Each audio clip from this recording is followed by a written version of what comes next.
All right, this Wisconsin company, this company says it's about to become the first in the U.S. to offer microchip implants to its employees. You heard that right. Microchip implants under the skin. Josh Rosenthal joins us live from just up the hall to explain this. He's in the building with us right now. Josh, what's this all about?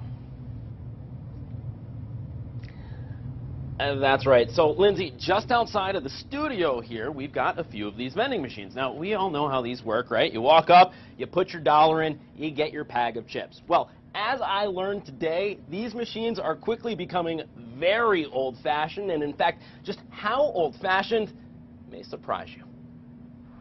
At 3 Square Market in River Falls, a team of programmers designed software for break room markets, like this one. Believe it or not, this is the reason they're about to do this to more than 50 of their employees. It's the next thing that's inevitably going to happen, and we want to be a part of it. The concept is pretty simple. Just like how you can buy something nowadays using your phone, what if you could use a microchip inside your hand instead? Todd, you're going to show us how this could potentially work. Yes, basically what this is considered is a break room market in an office complex. We'll come up, scan the item, we'll hit pay with credit card, and it's asking to swipe my proximity payment now. I'll hold my hand up, just like the cell phone, and it will pay for my product. Instead of a credit card, correct, your hand. Because my microchip is now my credit card. More than 50 3 Square Market employees are having them implanted starting next week. Not only can they buy stuff with them, they'll also be able to use the chips to get in the front door and log on to their computers.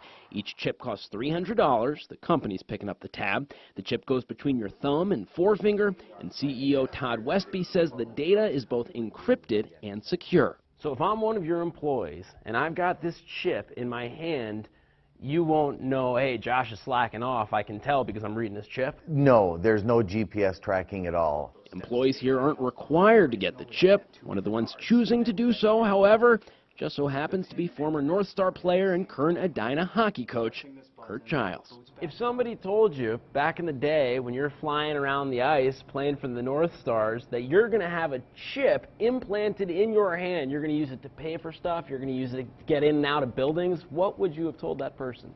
I probably would have thought a chip tooth or a chip of ice, but not a chip that has the technology that we're talking about today. Okay, now, in case you're wondering, Lindsay, each one of these chips, it's about the size of a single grain of rice. It's tiny, just one little grain of rice. And now, get this. If you get one of these implanted into your hand and you want to get rid of it, you know how you do that? For real, they tell me you just pop it out. It's almost hard to believe. Did they offer you one?